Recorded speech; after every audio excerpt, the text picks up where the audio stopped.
Hello বন্ধুরা, আশা করি আপনারা সবাই ভালো আছেন। আমরা আবারও চলে আসলাম। আমরা আজকে তন্দুরি চিকেন রান্না করে আপনাদের দেখাবো। আজকে দেখুন, আমরা গামলাতে ম্যারিনেট করে রেখেছি তন্দুরি চিকেন বানানোর জন্য। চিকেনটাকে ম্যারিনেট করে রেখেছি।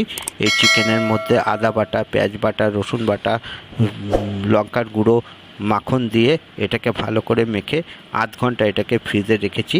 আপনারা দেখতে পাচ্ছেন যে গামলার মধ্যে একটা বাটিতে পুড়িয়ে দেওয়া হয়েছে, কারণ কাঠকয়লাটার ধোঁয়াটা আপনারা দেখুন, ওর মধ্যে একটুখানি ঘি দেওয়া হচ্ছে। ঘিটা দিয়ে এবার ওই গামলাটাকে একটা ঢাকনা দিয়ে ঢেকে দেওয়া হবে। এবার ওর মধ্যেই ধোঁয়াটা উঠতে থাকবে এবং ওই গামলার ভিতরেই ধোঁয়াটা থেকে যাবে, কারণ ধোঁয়াটা থাকলে ওর মধ্যে একটা ফ্লেভার আসবে, যেটা তন্দুরির মেন ফ্লেভার। সেই ফ্লেভারটা আপনারা ওই এরকমভাবেই আনার চেষ্টা করবেন। হ্যাঁ, এরপরে এটাকে ভাজা হবে। ভাজা কিভাবে এটাকে আমরা ভাজবো আপনাদের দেখাচ্ছি। এবার এই মাংসগুলোকে লোহা স্টিকের মধ্যে গাঁথা হবে। মাংসগুলো চারটে করে মাংসর টুকরো স্টিকের মধ্যে গেঁথে একটা করে ক্যাপসিকামের টুকরো ওর মধ্যে দিয়ে, তারপরে আবার দুটো মাংসের টুকরো দিয়ে, তারপরে একটা হলুদ ক্যাপসিকামের টুকরো দিয়ে এরকমভাবে এগুলোকে স্টিকের মধ্যে গেঁথে তারপরে এগুলোকে রোস্ট করা হয়। আপনাদের বলছি, আমাদের রান্না ভালো লাগলে আমাদের সাবস্ক্রাইব করুন, শেয়ার করুন, কমেন্টস করুন।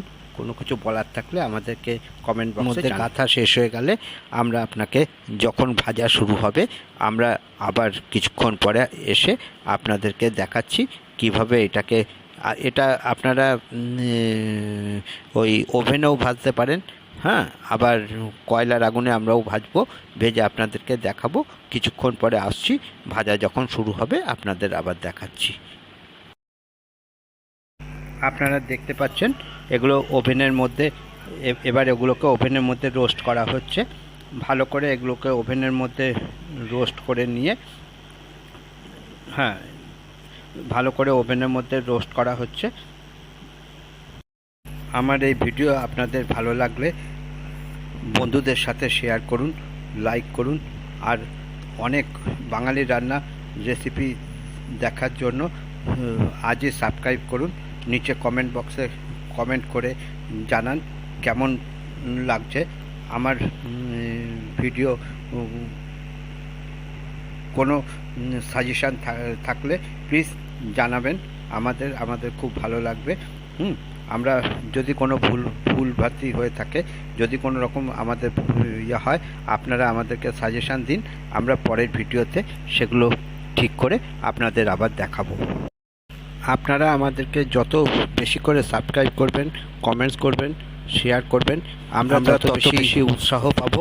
এবং যত বেশি উৎসাহ পাবো, আমরা তত বেশি করে আপনাদেরকে নানা রকমের রান্না করে আপনাদেরকে দেখাতে পারবো। আপনাদের সহযোগিতা এবং আপনাদের ভালোবাসা এটাই আমাদের সামনের দিনে আমাদেরকে এগিয়ে নিয়ে যাবে। আশা করি আপনারা আমাদেরকে শেয়ার করবেন, কমেন্টস করবেন, সাবস্ক্রাইব করবেন। এই আশা নিয়েই আমরা আমাদের এই ভিডিওটা এগিয়ে নিয়ে যাচ্ছি। আবারও বলছি যে আপনারা ইউটিউবে গিয়ে আমার এই চ্যানেলটা সার্চ করবেন। আমার চ্যানেলের নাম প্রিয়ব্রত ধর, PRIYABRATADHAR। আপনারা ইউটিউবে গিয়ে সার্চ করুন। আমার ভিডিও আপনাদের ভালো লাগলে বন্ধুদের সাথে শেয়ার করুন। হ্যাঁ, বাঙালি রান্না রেসিপি দেখতে থাকার জন্য আজই সাবস্ক্রাইব করুন।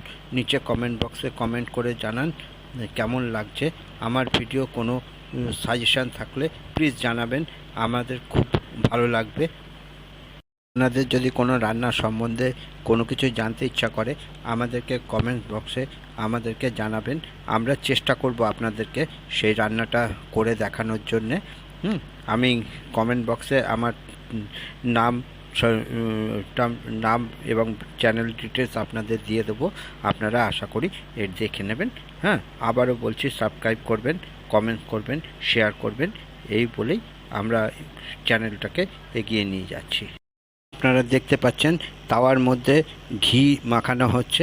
এবার ওই ঘিয়ের মধ্যে ওই মাংসগুলোকে একটুখানি শুধু জাস্ট একটুখানি মাংসগুলোকে একটুখানি ফ্রাই করা হবে, যাতে ওর মধ্যে একটা ঘিয়ের গন্ধ পাওয়া যায়। তারপরে এগুলোকে কাঠকয়লার আঁচে একবার ছেঁকে নেওয়া হবে, যাতে তন্দুরির ওই ধোঁয়ার ফ্লেভারটা ফিরিয়ে আনা যায়।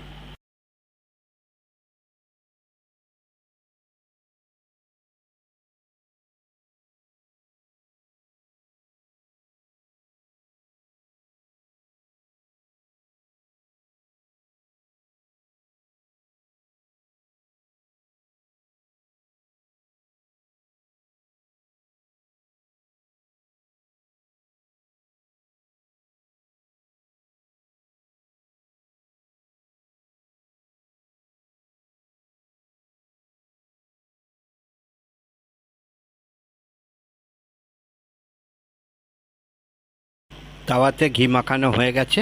এবার আমরা ওই মাংসগুলোকে আবার স্টিকের মধ্যে করে নিয়ে এবার আমরা আবার একটু কাঠের আগুনে ওইটাকে ফ্রাই করছি, যাতে ওই কাঠের ধোঁয়াটার যে গন্ধটা, হ্যাঁ, সেই গন্ধটা যাতে আবার আমরা ফিরিয়ে আনতে পারি, সেই চেষ্টা করা হচ্ছে।